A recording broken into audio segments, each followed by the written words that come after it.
Crônicas do Amanhecer. Por Feijão, Centro Espírita Allan Kardec de Balneário Gaivota.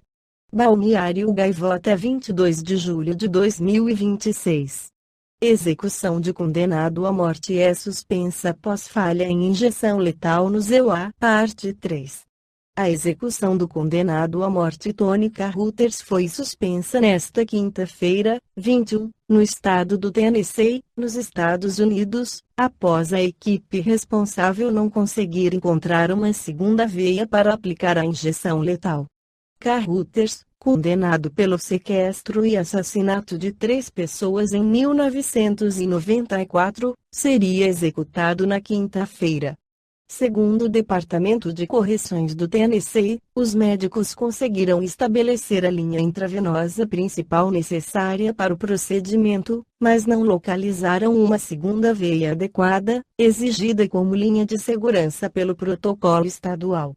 De acordo com a BBC, diante da falha, o governador do Tennessee, Bill Lee, concedeu um adiamento temporário de 1 ano para a execução. O departamento afirmou que a equipe ainda tentou inserir uma linha central, mas, como o procedimento não teve sucesso, a execução foi cancelada.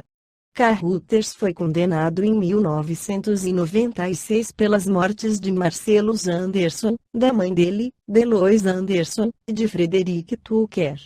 Segundo a acusação, as vítimas foram espancadas, baleadas e enterradas vivas em um cemitério de Memphis.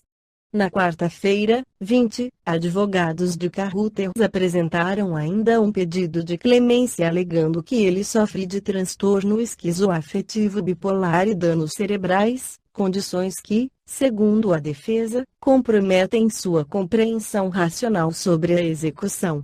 A posição do Espiritismo contra a pena de morte está fundamentada nos princípios da imortalidade da alma, da reencarnação e da lei de progresso espiritual. Segundo Allan Kardec, em O Livro dos Espíritos, o espírito não desaparece com a morte do corpo físico, ele continua sua jornada evolutiva através de experiências sucessivas.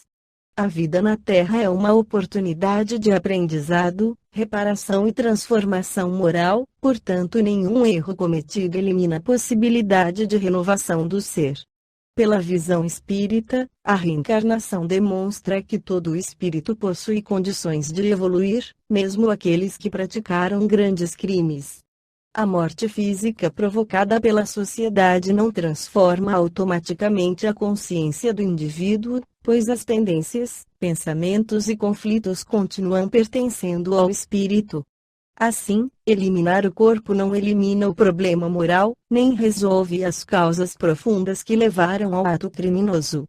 O Espiritismo compreende que os crimes são consequências de desequilíbrios que envolvem fatores morais, sociais e espirituais, como ignorância, egoísmo, ausência de educação e paixões descontroladas. A pena de morte não combate essas raízes, apenas interrompe a existência corporal de alguém que ainda possui possibilidades de aprendizado e mudança. A verdadeira justiça deve buscar a correção, a educação e a recuperação do indivíduo. Isso não significa defender a impunidade. A doutrina espírita reconhece que a sociedade precisa proteger-se e estabelecer medidas para impedir que o mal continue sendo praticado. Porém, existe diferença entre afastar alguém perigoso para preservar a coletividade e tirar uma vida movido pelo desejo de vingança ou punição definitiva. A justiça humana deve aproximar-se cada vez mais da justiça divina, que une responsabilidade e misericórdia. Em O Livro dos Espíritos, especialmente na questão 760, Kardec questiona sobre o desaparecimento da pena de morte, e os espíritos explicam que ela deixará de existir conforme a humanidade evoluir moralmente.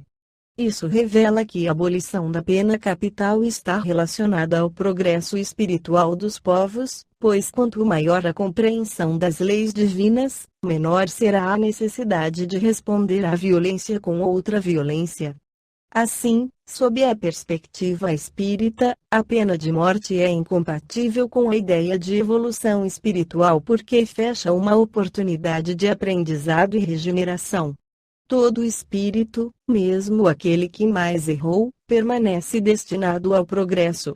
A reencarnação mostra que Deus oferece caminhos de transformação, permitindo que cada consciência, através do tempo e das experiências, substitua o erro pela compreensão, o egoísmo pelo amor e a violência pela fraternidade. Esta foi a crônica do amanhecer de 22 de julho de 2026. Por Alfredo Feijão Lopes.